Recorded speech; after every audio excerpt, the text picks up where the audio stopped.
mangyayari lang yan. Kung ano ang mapagkasunduan, siya namin susundin.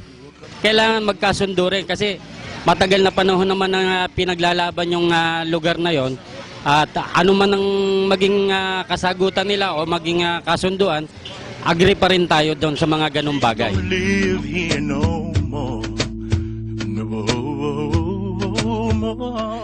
Dahil isang lahi natin, isang dugo, isang layo din ng bawat Pilipino na kapayapaan, peace and order.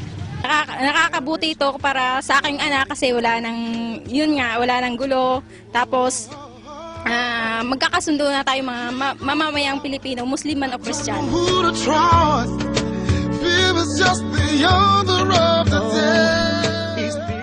Magiging tahimik tayo lahat sa buong Pilipinas. Maganda. Kasi wala nang tuloy. Matibasay ng bansa natin. Wala naman siguro magiging effect yun kasi nasa Manila tayo. Pero siguro yung magkakaroon ng effect yun para sa mga tao dito. Siyempre, sila yung nandito sa malapit sa gulo, especially yung mga bata. To all the hate, with peace we don't have to. I-discourage ko ang aking mga student na gawing biro sa tuwing makakakita sila ng mga Muslim na kapag nakakita sila ng Muslim, nagbibiro sila na mga terorista, may bomba, so may mga kidnapper. So i-discourage ko sila. So bilang isang guro, napaka-importante na mabigyan natin ng massive information drive kung ano yung pamumuhay ng isang Muslim, yung kanilang paraan at yung kagandahan na meron din sila tulad nating mga Kristiyano Katoliko.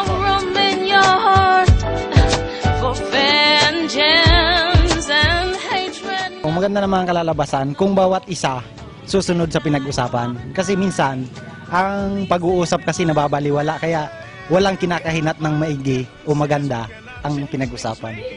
Dapat alamin ang mga kultura ng bawat isa. Kailangan ituro natin ang kahalagaan ng kapayapaan sa mga Muslim para sa ganon makipagkaibigan o makipagkapwa sa sila sa mga Kristiyano.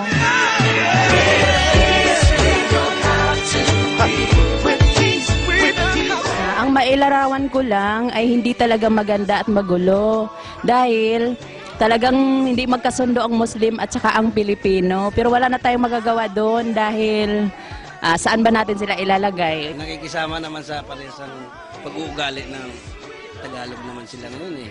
Diba?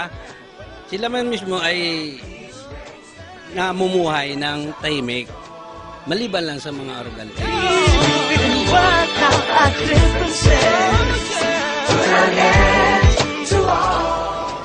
Siyempre, yung natin, presidente, siyang dapat mag-aasikaso sa mga kaguluhan sa Mindanao. Eh, wala naman tayong kung hindi yung presidente natin. Yung mangyayari sa mas mahalaga yung magkakaroon tayo ng kapayapaan. Magkaroon ng pesto para maayos ang ng problema sa Mindanao. Yun lang.